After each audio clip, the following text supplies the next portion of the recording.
जय श्री कृष्ण भक्तों विजया एकादशी व्रत कथा इस प्रकार है।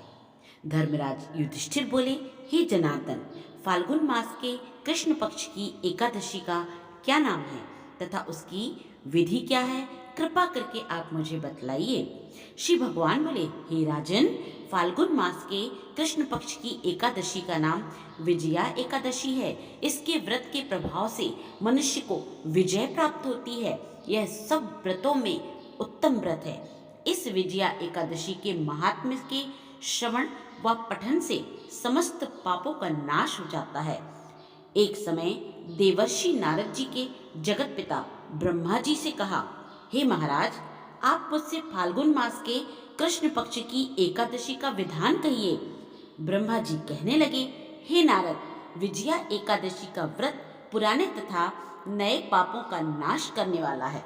इस विजया एकादशी की विधि मैंने आज तक किसी से भी नहीं कही। यह समस्त मनुष्यों को विजय प्रदान करती है। त्रेता युग में मर्यादा पुरुषोत्तम श्री रामचंद्र जी को जब 14 वर्षों का वनवास हो गया, तब वे श्री लक्ष्मण जी तथा सीता जी सहित पंचवटी में निवास करने लगे।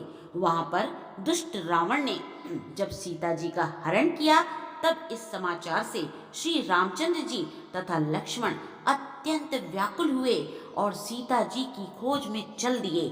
घूमते घूमते जब वे मरणासन्न जटायु के पास पहुंचे, तो जटायु उन्हें सीता जी का वृत्तांत सुनाकर स्वर्ग लोक को चला गया। कुछ आगे जाकर उनकी सुग्रीव से मित्रता हुई और बाली का भी उन्होंने वध किया। हनुमान जी ने लंका में जाकर सीता जी का पता लगाया और उनसे श्री रामचंद्र जी और सुग्रीव की मित्रता का वर्णन किया।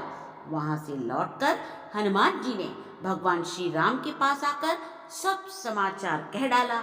श्री रामचंद्र जी ने वानर सेना सहित सुग्रीव की संपत्ति से लंका को प्रस्थान किया।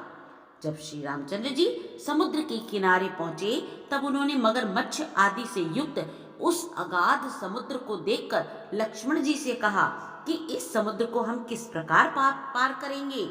तब श्री लक्ष्मण जी ने कहा, हे पुराण पुरुषोत्तम, आप आदि पुरुष हैं, सब कुछ जानते हैं। यहाँ से आधा योजन दूर पर कुमारी द्वीप में वक्दालभ्य नाम के मुनि रहते हैं। उन्होंने अनेक ब्रह्मा देखे हैं। आप उनके पास जाकर इसका उपाय पूछिए। लक्ष्मण जी के इस प्रकार के वचन सुनकर श्री रामचंद्र जी वक्दालभ्य ऋषि के पास गए और उनको प्रणाम करके बैठ गए। मुनि ने उनको मनुष्य रूप धारण किए हुए पुराण पुरुषोत्तम समझकर उनसे पूछा कि हे राम, आपका आना कैसे हुआ? रामचंद्र जी कहने लगे, हे ऋषि, मैं अपनी सेना सहित यहाँ आया हूँ और राक्षसों को जीतने के लिए लंका जा रहा हूँ। आप कृपया करके मुझे बताइए कि मैं समुद्र को पार कैसे करूं। मैं इसी कारण से आपके पास आया हूँ। वक्दालभ्य ऋषि बोले, हे राम, फाल्गुन मास के कृष्ण पक्ष की एकादशी का उत्तम व्रत करने के निश्चय से ही आपकी विजय होगी। साथ ही आप समुद्र भी अवश्य पार कर लेंगे। इस व्रत की विधि यह है कि दशमी के दिन स्वर्ण, चांदी, तांबा या मिट्टी का एक घड़ा बनाएं। उस घड़े को जल से भरकर तथा 5 पल्लव रखकर वेदिका पर स्थापित करें। उस घड़े के नीचे सतनजा और ऊपर जौ रखें। उस पर श्री नारायण भगवान की स्वर्ण की मूर्ति स्थापित करें। एकादशी के दिन स्नान आदि से निवृत्त होकर धूप, दीप, नैवेद्य, नारियल आदि से भगवान की विधि विधान से पूजा करें।